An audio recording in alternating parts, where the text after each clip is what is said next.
Marie Chambrier, bonsoir. Bonsoir. Alors, c'est la nouveauté, cette journée du 9 août. À quel titre est-ce que vous la réclamez? Donc, c'est vrai que c'est une attente des populations, des peuples autochtones.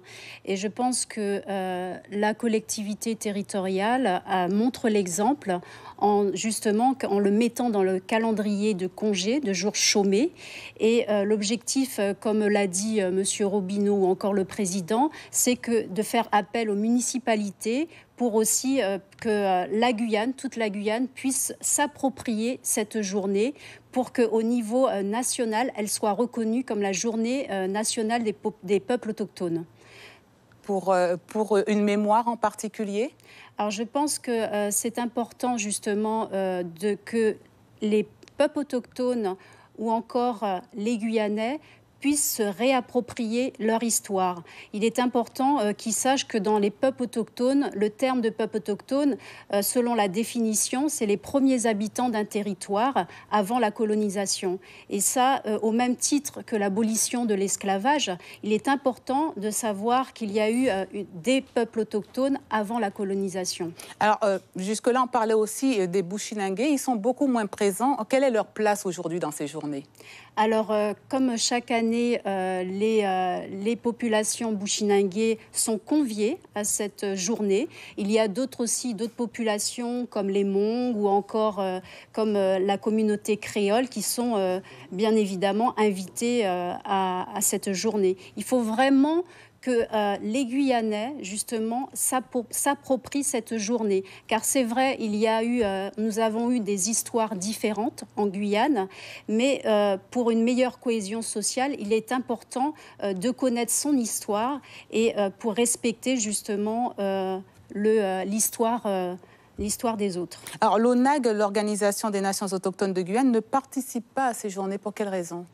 Alors, je ne saurais vous dire pour quelle raison. Il faudra peut-être leur poser vous-même la question.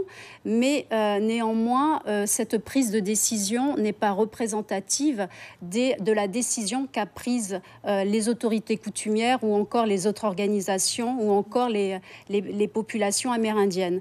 Car justement, ils se sont exprimés à travers une vive participation à ces journées. Il faut savoir qu'il y a 150 participants qui montrent leur présence à travers des initiations à des ateliers, à travers des tables rondes, à travers les danses traditionnelles.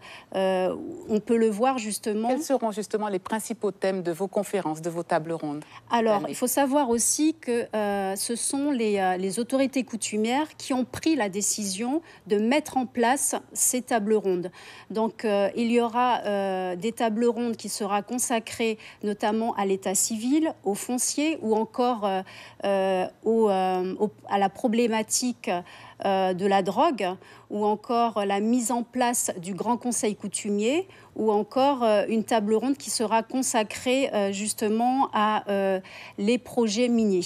Et l'accord de Guyane fera-t-il l'objet de discussions publiques? Alors, l'accord de Guyane n'est pas prévu durant ces journées des peuples autochtones, mais je vous rassure qu'il y a déjà une démarche qui a été faite de la part du collectif des peuples autochtones auprès de la collectivité territoriale.